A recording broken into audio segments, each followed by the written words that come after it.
Oh yeah, this is the thumbnail right here. Yes, sir. Okay, cool. So we're here with Mayhem. It's good. Where we at? We're here at Third Eye Collective, land of the best kept secret. About to take you through, show you what we do. For sure.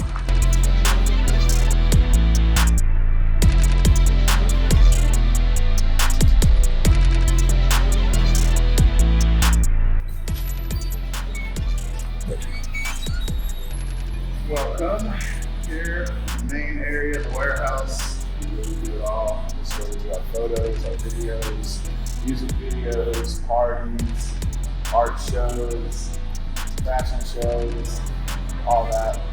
Got a big 20-something thousand square foot area out here. So you can really do whatever. It's modular. We're here to make sense for you and what you're looking to do for your project. But we got a bunch of different photo video scenes out here. All these 8x8s over here, we kind of like switch those out every couple of months, keep them fresh, try to bring something that's not on the market already, and like Gearspace and Gigster and those types of platforms. We're just wrapping up the Christmas one from this year. And you got a little paper photo area, got our psych wall.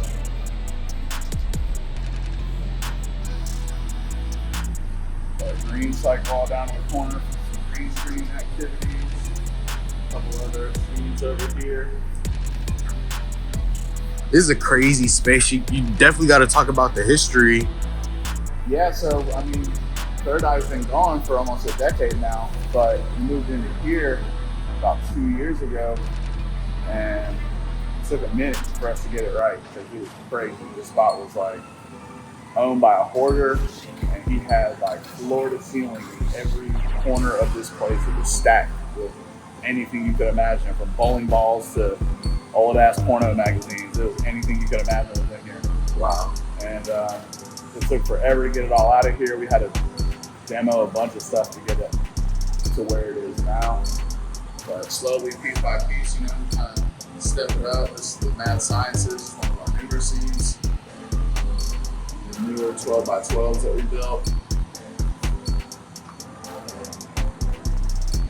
A cage is crazy. You know, everybody really wants to put somebody in the cage. Ladies usually not going for it, but somebody gets in there. Some black lights right here. Oh, he's about to hit the black lights.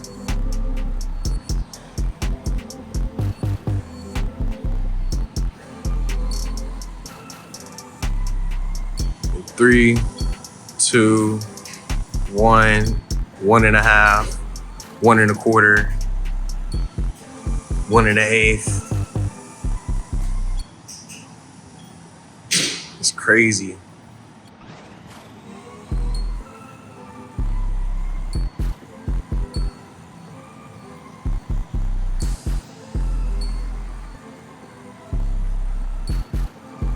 Black light vibes.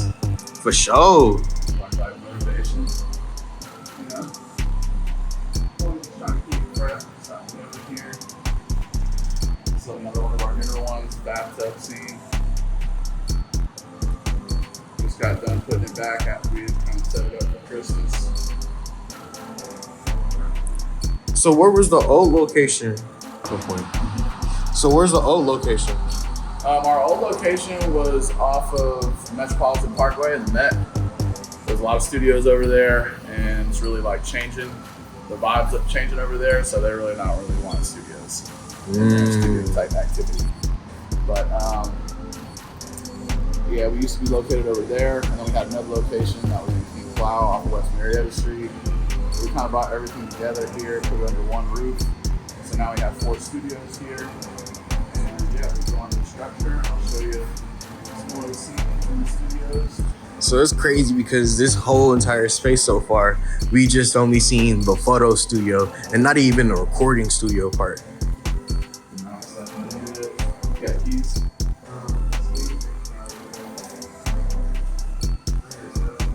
No, that's OG.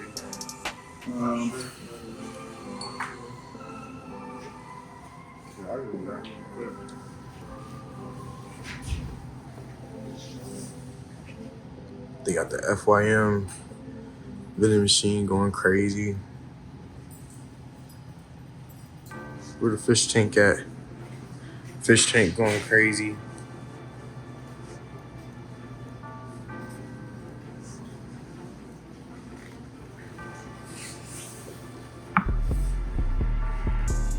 Gotta go check in with that boy Yertle. That's his I don't know name. what he's doing right now, but he's doing something. He's always up to something. Anybody fed you today, buddy? Yertle. That boy's camera ready.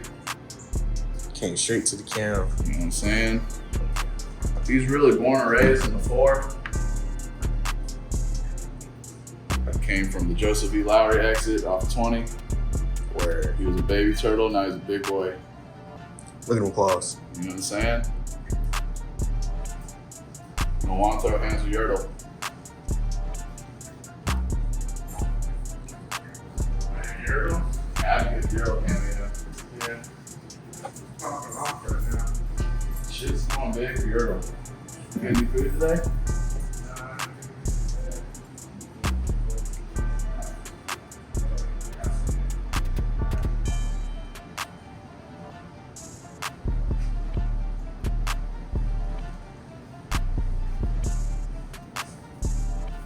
I'll show you the rest of the studios.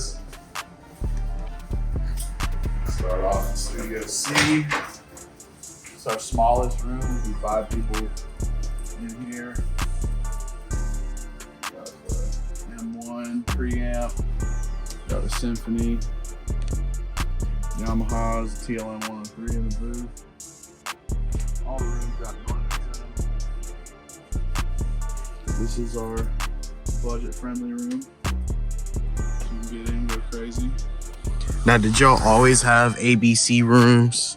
No, we had we just had one room at my spot, and then we had 2 rooms at the end of our Met location, and so now it's definitely a big upgrade from where we were. Because now we got 4 total rooms, so that keeps us super busy. And really, you know, no matter what, like we generally have a room that someone can get into. It's the B room, right next door.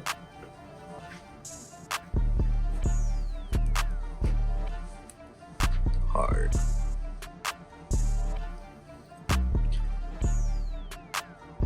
So you gotta explain the sauce for the youngsters who don't know why you have certain speakers. Okay. So in this room, we're running the Aventones as the near fields. Personally, I love these as like recording monitors and also just to mix on anyways, because these speakers don't have a crossover. Most speakers, you're gonna have a tweeter and a woofer, and there's gonna be, you know, a little, it's a creative choice to a degree of like where you want that crossover to be when they're creating those speakers. So like, you know, having a speaker without any crossover, it really just gives you a more true, like less colored picture. They don't go very high or very low. I want to say it's like 50 to 16K or something like that. But that's also great because when you're recording, there's less bleed coming off. You don't have the boom that's coming to come off of like a HS8 or something like that. So we got the near fields to kind of record and mix as well. And then you got the QSCs as the mains to kind of go crazy. And we got the Warm 73 for our preamp here. And then it hits the Slate Dragon for the compression. And it goes into the Pro Tools HD. This is an interface? Mm-hmm. That's the interface. And then, yeah, we got another Neumann TLM 103 in this booth. But this room does about 10 people, so it's a little bit bigger. It's a little more size, and you got a subwoofer versus mains versus just having the Yamahas in the other room. So, what was like your craziest session in this room? I haven't recorded a lot of sessions in this room, and I can't think of anything necessarily crazy that's happened on that side. We got some stories, but it ain't about that. And then, yeah, we'll pop in here. This is our living room scene. We use this for podcasts, music videos. Got the world is yours sign, and motivation. You know, it's just a room catch vibe, hang out, overflow for the studios and shit like that. Pop in here. The lights real quick for you.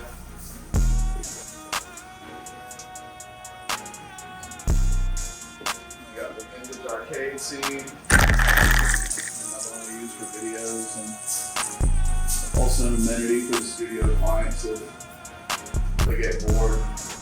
Got too many folks in the room or something, they can pop out here, play a game, pool, kick shit. Let the artists and engineers do their thing. They have a hamburger. You know, this is a Wendy's hamburger. You can tell by the square ass patty. We used to have a pickle. Somebody stole that shit. How do you steal a pickle? They stole the pickle, and don't worry, we're on you. When we find you, And all these strikers gonna games, strike. all these games still work, right? Yeah, all the games work. I think one of them's down. Might be Super GT. I don't know. All of them will turn on for a visual, but one of them is down. Working on getting it back up. You know, it's the vibe. Ninja Turtles. What you know about these speakers? Even though they just for like show. Yeah. I used to cook up on speakers like this when I first started cooking. Just some home stereo speakers. I found the loudest ones I could. I put my little 1/4 inch or 1/8 inch RCA in my receiver, and I just bang out on some big ass speakers like that were like really like the TV set or like the sound system or something. You know? It's crazy. Just live in here and then boom, right back out, pop out to the main room.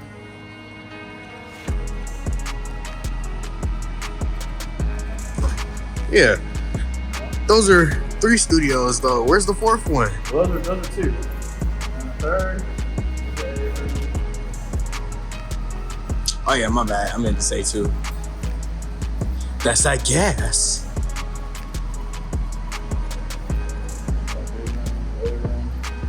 The lounge. Lots of room in here to survive.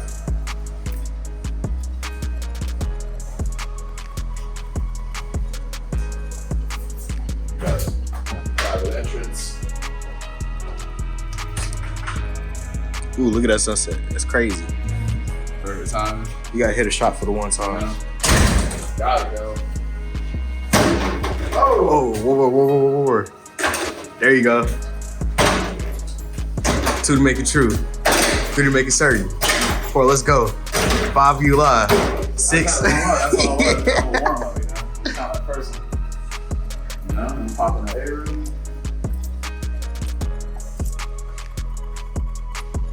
Hey, how's it going? Pretty well. So yeah, A room. Great for listening parties, you know, release party vibes, and then just bigger sessions. You know, usually 10, 15 plus. You can need it. You can work in this room. And we got the booth with the U87. Big breaker. Your little lazy boy. Nice little spot for your double cup. You know what I'm saying? Y'all, look at this ashtray. Oh my gosh. That's the vibe. So I see it's a camera up there. Yep, you can see, you got a camera so you can see the engineer. Engineer can see you. We vibed out in here. Smoking, sipping, smacking cheeks, all while you're recording. You know what I'm saying? Thumbnail. Turn the camera off for that part, but you know. unless you're that type, you know, you got some voyeurs in the clique they can watch. That's crazy. Yeah, that's what we got going. This carpet is so comfortable, y'all. So you gotta have some absorption in here. Make sure the room is not too wild. So I see most of the walls in the studio, they have this type of fabric thing going on. Could you explain to the uneducated what's really going on with the acoustical treatment? Yeah, so basically all the walls, like, you know, we had to gut the entire place when we renovated it, but we pulled all the drywall off, you know, cleaned out everything in there, redid the insulation, so there's rock wool in here. It's a real affordable like insulation you can get from Home Depot, Lowe's, whatever, anywhere, and fill that in the walls, and you got the fabric over it so that the sound can permeate through the fabric and then hit the insulation and, it's going to help with reflections and all that type of thing. So the room sounds a little tighter, and it sounds too crazy. Shit bounce all over the spot. So this system over here, we seen the other room, the B room, where you had the tops and the subwoofer, but right here we got a completely complex, digital and passive system going on here. Yep. So you got the mains, you got 418 subwoofers total. You got 2 in each cabinet, and then you've got the 2 tops, full range tops there with double 15s and the tweeter itself. So it gets loud in here. It bangs for sure. There's no lack of sound in this room. You got the Yamaha near fields. Normally we have the Barefoots in here, but they're getting serviced right now, so those are down. We got the Yamaha HS8s as a replacement for the moment. And yeah, you got the Universal Audio 6176 for your pre and compressor. I love it. The 610 part of it is the pre, and then the 1176 part is the compressor. And yeah, you can't really beat this. I don't know. I mean, you can go higher, you can spend more money, but to me, it's one of the best sounding pre's and compressor combos. You got the Avid Carbon. I haven't seen this a lot, but this is like Avid's kind of response to the UA Apollo and all that type thing. So it's got its own DSP, and it's got a couple cool features that kind of make it run a little smoother than some of the other interfaces. But yeah, that's about the gist of it. You got the. What about this? This DC1. The DC1, that's for the that's for that passive system. So like this is the crossover. Signal's gonna come out of your sound card, hit this, it's gonna tell where to split. Like I was saying before, the crossovers on those speakers, on the Aventones, like this, you can dial in your crossover and say, I want the subs to hit everything up to 120 or up to whatever. You can decide what frequency you'd want to go there, but that's where all that happens, the compression and any like limiting and stuff like that, just for protection base. But like that's the vibe, yeah, and then the amps just to power it. Pretty simple, but gets the job done. Fire. Yeah, that's the vibe. You got the lounges, you got the bar, little fucking Third Eye logo on there. We didn't even get a chance to look over here. They got the N64 and the PS1. Super Nintendo, PS1. Get a little cozy. Hit the heater real quick.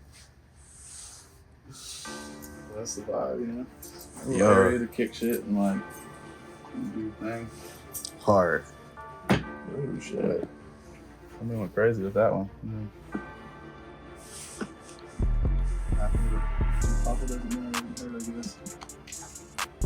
Yeah. So, how easy is it to book here? It's very easy. You can shoot us a DM, you can call us, you can send us a letter if you want, you can email us, you can do it however we want. Word. It's easy to get in here, it's easy to book. You know what I'm saying? I'm sure people are gonna wonder why all these speakers are right here. Really it's just overflow. This is something we're kind of using as a little backdrop, but I've been moving stuff around. So we, this sound system we'll use when we have like events or something out there. Like it's just a PA that we can rent out when folks need it for like a bigger shoot, or if it's like a performance or something. Right. Wow. Back out here. Said that's the last. Best for last. So last for last. You got the Lorex trees up there. You got this good old booth right here built out of my post and green Passamelias. Took out the scraps. Got my vintage U87. It's my baby. It's vintage? Yep, it's a 1970s original. Sheesh. I lucked out, got it somehow. It's my baby. I'm gonna pop in. It's my room. Recording, mixing, mastering. Got the Aventones, you got an Apollo for the interface. I don't run a preamp, I just go digital. I I do have a preamp, but it stopped working, so I just went digital at that point. And then I got 2 single 18s in here, same tops as in the other room. But the size of this room, like it doesn't need anything more than that. It bangs. So, you know, we got my little paradise sign. That's the power's on. What happened there?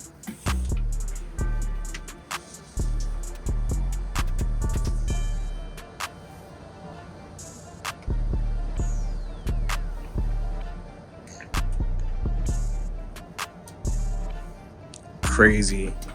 Welcome to paradise. Crazy. Oh yeah. So you still gotta talk about all the pieces of equipment that the noobs don't know.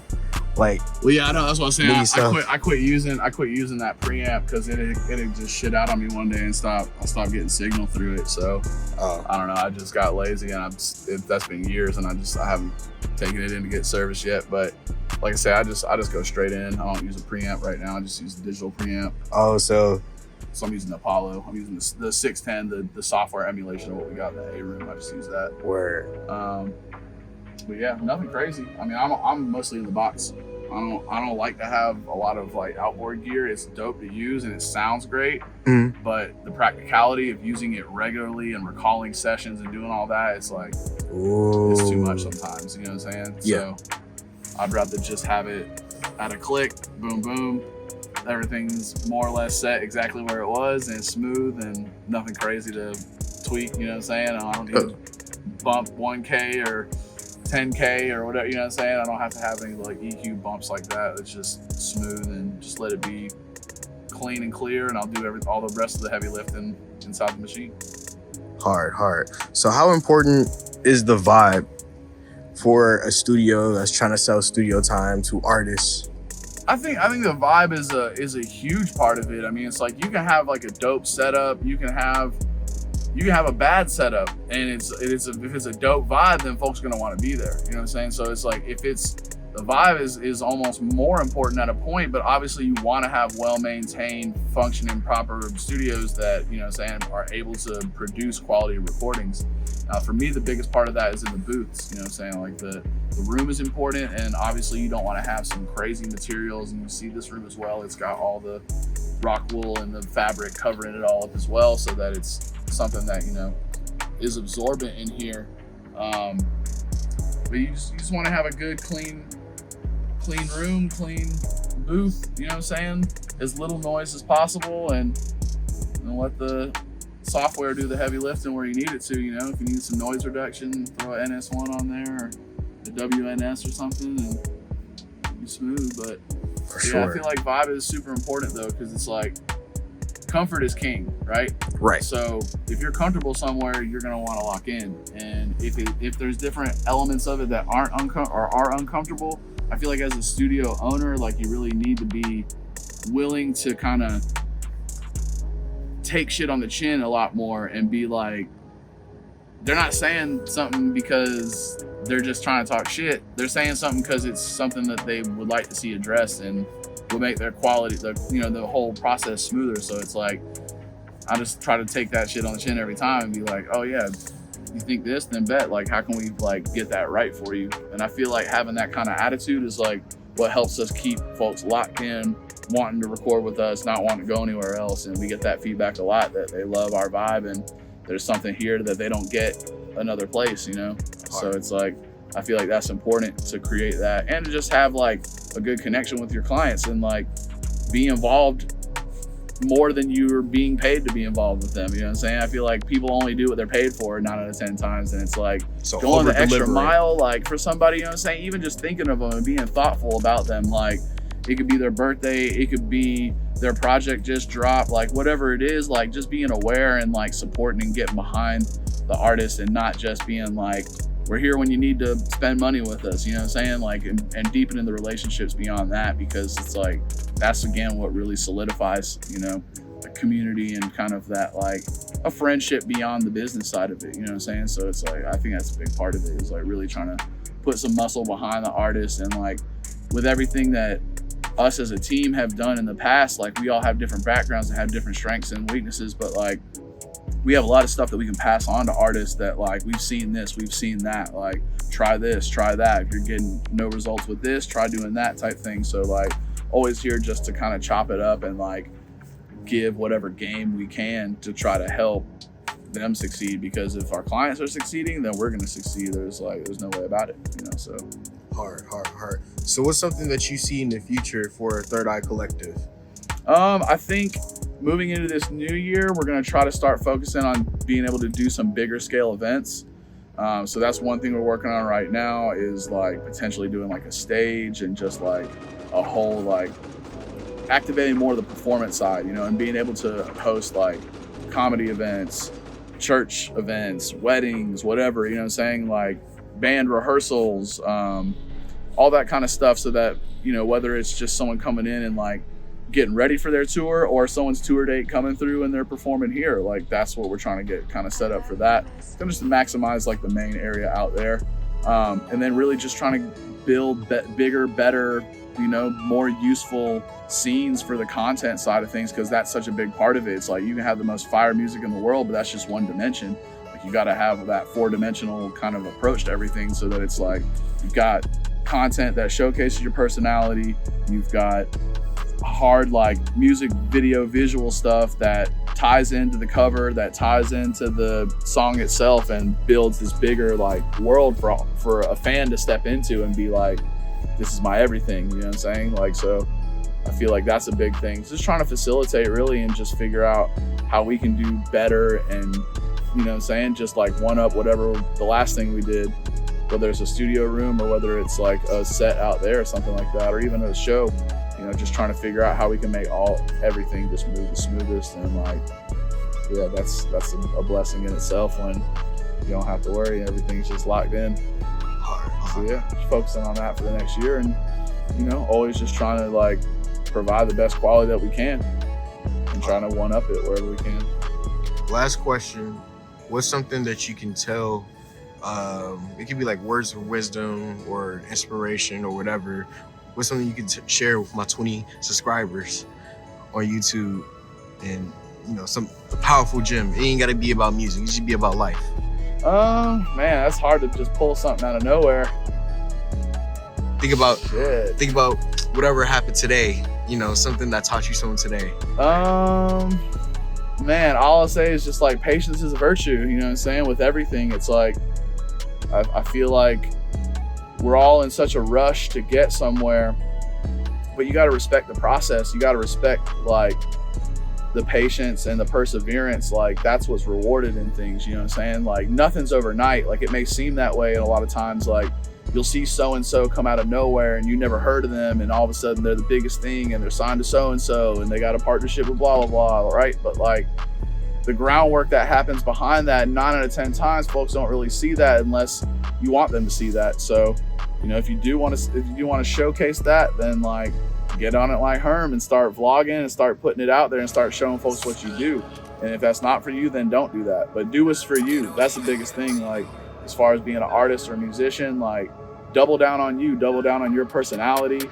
Don't be afraid to include the random off the wall thing that you love, that you think no one else is gonna love, because once you do that and you stamp it and you put it out there, then all of a sudden everyone falls in line, and now they're all on whatever the fuck you've been on, you know what I'm saying? So it's like, don't be afraid to be a pioneer in that, right? Like, and champion yourself, you know what I'm saying? Like, don't try to be out here trying to look, feel, talk, sound, whatever, like the next man. Like, walk your own path, do it your own way, and like, when it's like genuine intentions and there's like a solid virtue behind it and like morals, like that shit's always gonna line up. It may not be today, it may not be tomorrow, but like in due time, like folks get their just desserts, you know what I'm saying? So it's just like persevere, be dedicated, be patient, and shit, stay the course and focus on your journey being yours and nobody else's.